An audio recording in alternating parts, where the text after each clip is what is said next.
There are some places you visit because they're famous. And then there are other places you visit because you feel like you should. The United States Holocaust Memorial Museum was one of those places for me. On our final day in Washington, D.C., my son and I knew there was still so much left to see. The next morning, we would be leaving for Colonial Williamsburg, so this was our last chance to explore some of the museums we'd been looking forward to all week. We parked near the Washington Monument, stepped out into the humid summer air, and started the walk across the National Mall toward the museum. At that point, we were already tired. We had spent days walking memorials, monuments, cemeteries, and historic sites. Our feet hurt. Our energy was fading, but some places deserve the effort, even when you're running low. This was one of them. The story of the museum itself begins with a promise. In 1978, President Jimmy Carter created the President's Commission on the Holocaust and asked a difficult question. How should America remember the victims of the Holocaust?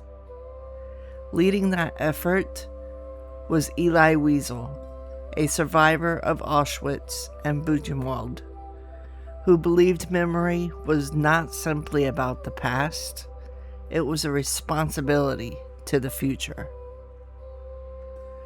The commission ultimately recommended something far greater than a monument.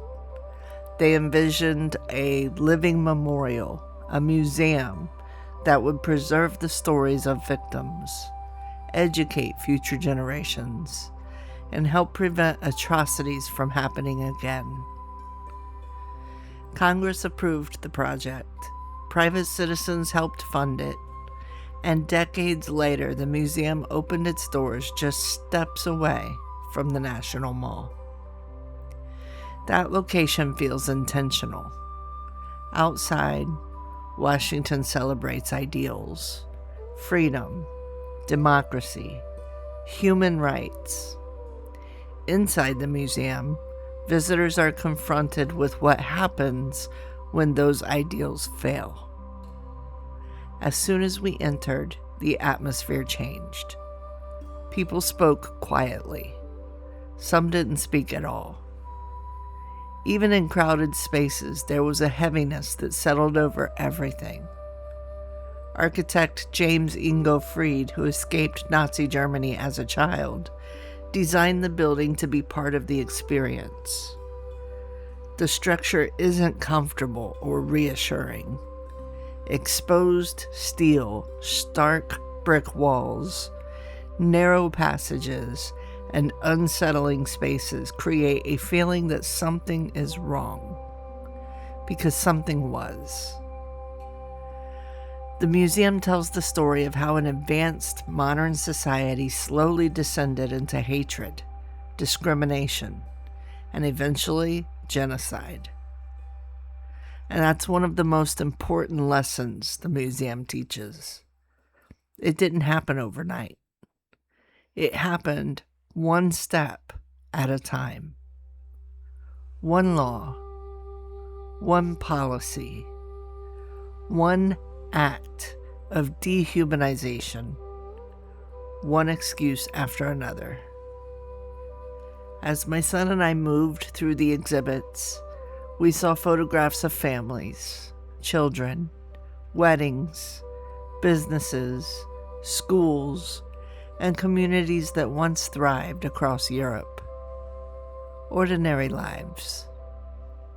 People who probably assumed tomorrow would arrive much like today. Then came the gradual unraveling. Rights disappeared. Neighbors became enemies. Entire populations were isolated, targeted, and ultimately destroyed. The museum contains countless artifacts that tell that story. Documents, photographs, uniforms, personal belongings, a railcar used for deportations, Each one carries its own weight. But for me, there was one exhibit that hit harder than anything else. The shoes. Thousands upon thousands of shoes. I had seen photographs before. I'd read about them. I'd watched documentaries. None of that prepared me for standing there in person. The pile stretches before you like a small mountain. Children's shoes, women's shoes, work boots, dress shoes. Every pair belonged to someone. Someone who laughed. Someone who worried. Someone who loved their family. Someone who had plans for next week. Someone who never came home. It's one thing to understand 6 million as a number. It's another thing entirely to see a room full of evidence that every one of those numbers was a person. Standing there, I found myself staring at individual shoes rather than the collection. A worn heel, a child's tiny shoe, a scuffed work boot, and suddenly the scale of the tragedy became personal. Not because the museum tells you to feel something, but because it allows the humanity of the victims to speak for itself. That's what stayed with me the most. Not statistics, not dates, not political leaders, the people, the ordinary people. The museum does an extraordinary job of preserving that humanity. Throughout the exhibits, survivor testimonies remind visitors that these weren't abstract historical events.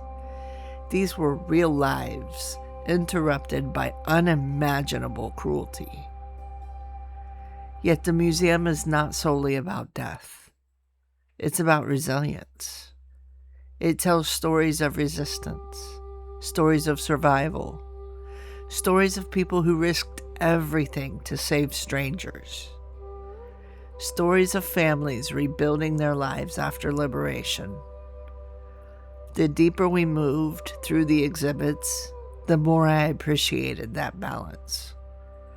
The museum doesn't look away from darkness, but it also refuses to let darkness have the final word. Eventually, after hours of walking and reflecting, we found ourselves in the museum cafe. We sat quietly for a while. Neither of us felt particularly talkative. Some experiences need time to settle. As we rested, the weather outside began to change. Dark clouds rolled in. Rain started falling. Then came a full summer storm. Honestly, we were exhausted. The original plan had been to visit more museums that afternoon, but sometimes travel reminds you that plans and reality don't always agree. Between the weather and our tired feet, we decided to call it a day. So we headed back to the hotel. And for the first time during the trip, we simply rested. There was a small part of me that felt disappointed. Washington, D.C. still had more to show us. More museums, more stories, more places we wanted to see. But looking back, I think we left at exactly the right moment. Not because we had seen everything, because we hadn't. And that meant there was still a reason to come back.